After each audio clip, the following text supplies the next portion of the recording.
Bonjour chers élèves et anciens élèves, c'est dans la ville de Berlin que je vais aborder ce chapitre épineux que sont les déclinaisons en allemand. Alors je vais faire une série de vidéos comme ça pour pouvoir vous répondre aisément et pour pouvoir peut-être éclaircir tous les points que vous pouvez avoir en interrogation sur les déclinaisons, et donc voilà, je vais essayer d'être le plus clair possible et le plus complet possible aussi. Donc je commencerai par dire qu'il faut absolument repasser par le français pour savoir à quoi correspondent les différents cas en allemand. Je vous conseille peut-être de prendre des notes pendant cette série de vidéos ou de vous remettre cela en tête. Alors, vous avez le nominatif. Il correspond en français à la fonction du sujet, donc celui qui donne ses marques au verbe, ou bien celui qui fait l'action, ou bien souvent celui qui est placé en première position. Ça, vous savez, j'espère, reconnaître un sujet. Par exemple, je vais à l'école tous les lundis, c'est le sujet. Ensuite, ça correspond aussi à la fonction de l'attribut du sujet. Donc l'attribut du sujet, c'est un groupe nominal ou un groupe adjectival qui se place derrière ou devant un verbe d'état. Être, paraître, devenir, sembler, demeurer, etc. Donc par exemple, je suis le meilleur. Le meilleur, comme il est précédé du verbe être, qui est un verbe d'état, eh bien il a la même fonction. Donc il est nominatif aussi en allemand. Voilà, le nominatif c'est le plus simple. Sujet, attribut du sujet. D'accord ?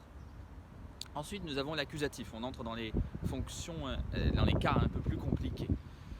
L'accusatif, eh bien, ça correspond en quelque sorte au cas objet, dirait-on dans la grammaire. Donc, c'est à peu près le complément d'objet direct, c'est-à-dire que c'est celui qui donne, qui est l'objet de l'action de façon directe. En français, direct, ça veut dire sans l'intermédiaire de préposition. Mais en allemand, ça veut dire celui qui est directement touché avec une incidence directe sur le verbe. Donc par exemple, je te vois, te, c'est le complément d'objet direct, il sera à l'accusatif en allemand.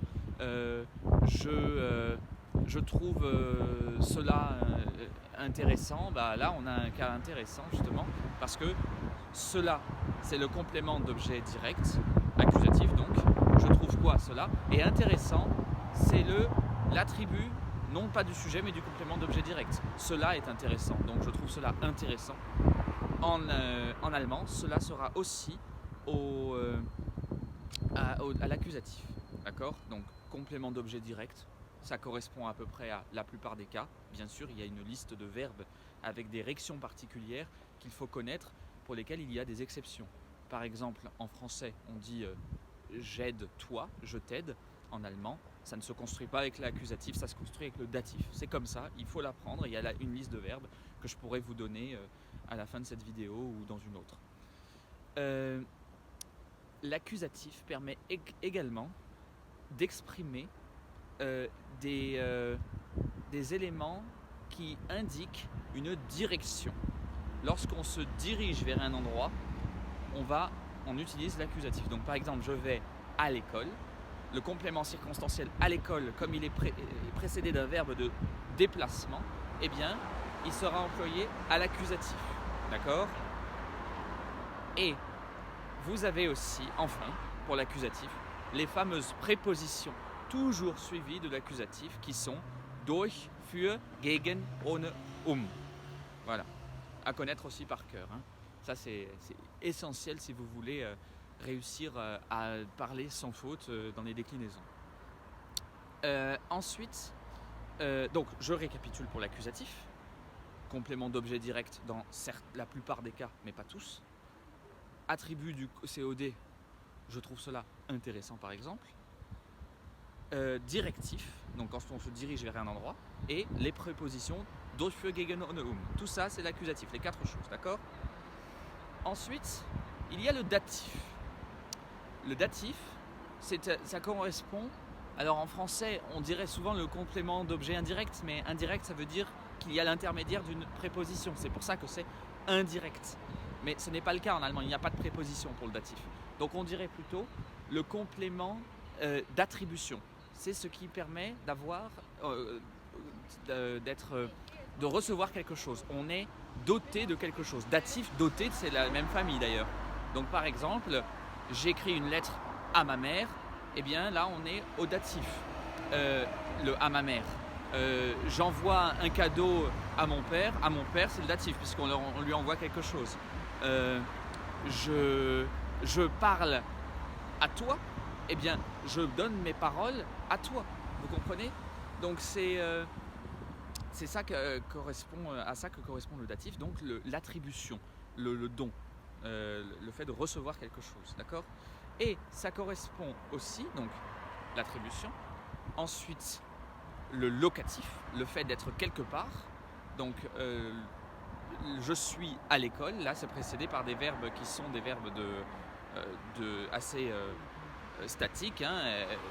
Je fais mes études dans une grande ville, le faire ses études c'est statique, donc dans une grande ville l'est aussi, et alors là on est dans ce qu'on appellera le datif, hein, tout simplement.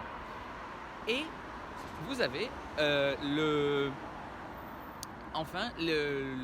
les prépositions toujours suivies du datif qui sont aus, bei, mit, nach, seit, von, zu.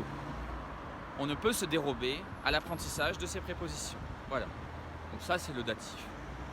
C'est un peu compliqué aussi. Enfin, nous avons le génitif. Le génitif, c'est le cas de l'appartenance, en fait. C'est le géniteur, le génitif, vous voyez. Donc par exemple, en fait, ça correspond exactement à ce qu'on appelle en français le complément d'agent. La maison de mon père, les affaires de ma mère, de mon père, de ma mère, c'est le datif, le génitif, pardon. Donc voilà, là il n'y a pas de difficulté particulière.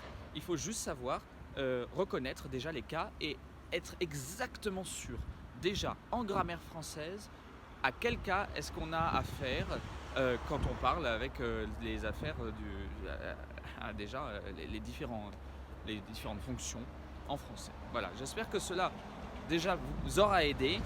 Et maintenant, on peut enfin aborder les déclinaisons. Mais il faut absolument avoir compris cela dans les déclinaisons françaises.